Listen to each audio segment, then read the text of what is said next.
Alors, je vais dire que la CNV mentale, on pourrait dire qu'elle part, tout dépend d'où elle part. Tout dépend de notre intention, au fond. Au fond. Quand bien même je ferais de la CNV mentale, moi, je n'ai pas de jugement là-dessus. Tout dépend d'où elle part. On peut faire aussi de la CNV de n'importe quelle façon. Ce qui prime, c'est à partir de quel espace à l'intérieur de moi j'ai envie de communiquer avec moi.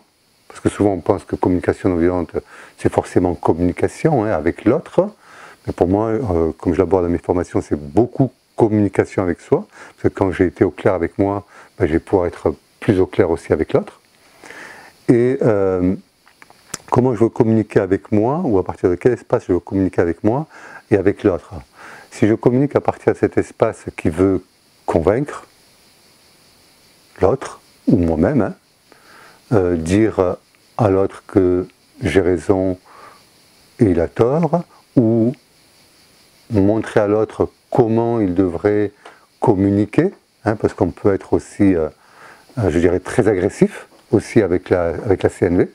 On peut vouloir montrer à l'autre qu'il faut communiquer d'une certaine façon parce que on veut vivre la paix, on veut vivre la considération, donc c'est mieux de communiquer de cette façon-là. Si on reste dans cet espace-là, on peut générer plus d'agressivité, je dirais, même plus de conflits que si on n'avait pas appris ce processus.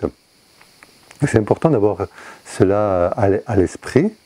Ça arrive quand on apprend au début la CNV, et je le dis moi aux personnes quand elles apprennent dans les modules 1, les modules 2, je leur dis ok, quand vous allez sortir de là, vous avez l'impression d'avoir appris quelque chose d'extraordinaire, oui c'est vrai, et en même temps pas encore suffisamment habile pour pouvoir l'utiliser dans votre quotidien, donc vous allez l'utiliser pour vous au départ, et surtout pas, je veux dire, avec les autres, sauf si vous avez envie de faire des expériences avec des personnes, voilà, sur des situations faciles.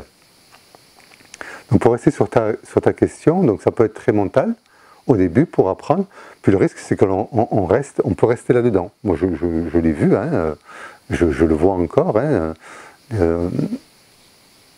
Pourquoi je ne sais pas. Des personnes ont pris une technique, puis restent à cet endroit-là et utilisent le processus avec je me sens parce que j'ai besoin. Ça aide, mais ça peut toucher, et ce que je vois, ça touche des limites. C'est aussi mon chemin personnel qui m'a permis de découvrir ça, parce que moi, comme tout le monde, j'ai appris aussi la formation, j'ai suivi des formations, et je me rendais compte qu'au début, ben oui, ça me demandait de reprendre mes cahiers de cours, et de dire, ok, première étape, deuxième étape, troisième étape, et pour apprendre. Comme on apprend à conduire, au fond, un vélo, au début, ben, il faut les roues à l'arrière, tu vois, pour pouvoir tenir un équilibre. Puis progressivement, on enlève les roues. Et puis, il y a plusieurs étapes. Au bout d'un moment, on peut lâcher les mains. Puis même, on peut rouler sur une seule roue et sans les mains. Donc, tu vois, il y a plusieurs, pour moi, étapes d'intégration et de découverte au fond, ce processus nous permet d'accéder à notre être. Et de pouvoir communiquer d'être à être, différent d'individu à individu, de personnalité à personnalité, voire de personnage à personnage. Donc c'est des espaces qui sont différents, on peut être dans une progression comme ça, de connexion à soi et connexion à l'autre. Donc être attentif où j'en suis moi de cette intégration de connexion à moi et de connexion à l'autre.